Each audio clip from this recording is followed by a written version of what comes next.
कि आपका ना आपने एक सवाल बड़ा इंपॉर्टेंट पूछा था, उसको मैं मिस नहीं करना चाहता। एंटीबायोटिक एंटीबायोटिक हमारे मानव इतिहास में जो बीमारियों का इतिहास है, ज़िंदगियाँ बचाने वाला सबसे बड़ा एक टूल था, हथियार था और बहुत अच्छा हथियार है। था। था।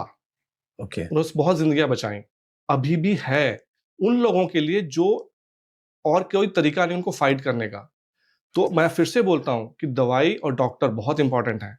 इमरजेंसी केसेज़ में आप प्लीज़ ऐसा ना करें कि भई नहीं मैंने दवाई नहीं खानी है। हमने स्टीव जॉब्स भी नहीं बनना। एप्पल का जो सीईओ था कि मैं दवाई नहीं कराऊँगा, पैनक्रियाटिक पैनक्रिया का कैंसर कैंसर था। था उनको, है ना? तो मैं वो बिल्कुल एडवोकेट नहीं करता। मैं अपना कोर्स में भी यही बताता हूँ कि अपने डॉक्टर के इन टच रहिए प्लीज़। क्योंकि साइड बेनिफिट तो होगा, आपका सारे नंबर्स ठीक होंगे और दवाइयाँ जाएँगी।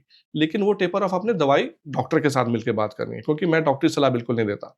मैं आपको एक ऐसी चीज़ सिखा रहा हूँ जो आप घर में बैठे जो खाना भी बनाएँगे उसमें कैसा थोड़ा-सा ट्विस्ट करके उसको हेल्दी बना सकते हैं, या कैसे एडिशनल कुछ चीज़ डाल देंगे या बना लेंगे उससे हेल्दी हो जाएगा। तो वो सब हम बात करेंगे। लेकिन उससे पहले फिर से एंटीबायोटिक ज़रूरी है इमरजेंसी केसेस के लिए, बहुत ज़रूरी है। लेकिन आपको मुझे कोल्ड, कफ, फ्लू हुआ, तो हम उसके लिए एंटीबायोटिक लेने लग जाएँ तो क्या होता है? आपने अच्छे वाले मार दिए और खराब वाले बढ़ गए।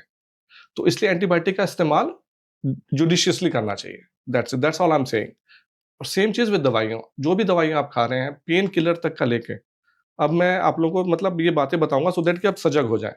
इवन सिंपल बुखार की दवाई पैरासिटामोल, हमें लगता है कि कुछ भी इसका प्रॉब्लम नहीं है, लेकिन सबसे ज़्यादा लिवर को डैमेज वो बीमारी करती है, वो दवाई दवाई करती है। करती है। और सबसे ज़्यादा अगर आप देखेंगे दुनिया में लोगों के मरने की संख्या, हार्ट रिलेटेड बीमारी से लेके जो बाकी चीज़ें होती हैं, तीसरे नंबर पे एडीआर आता है।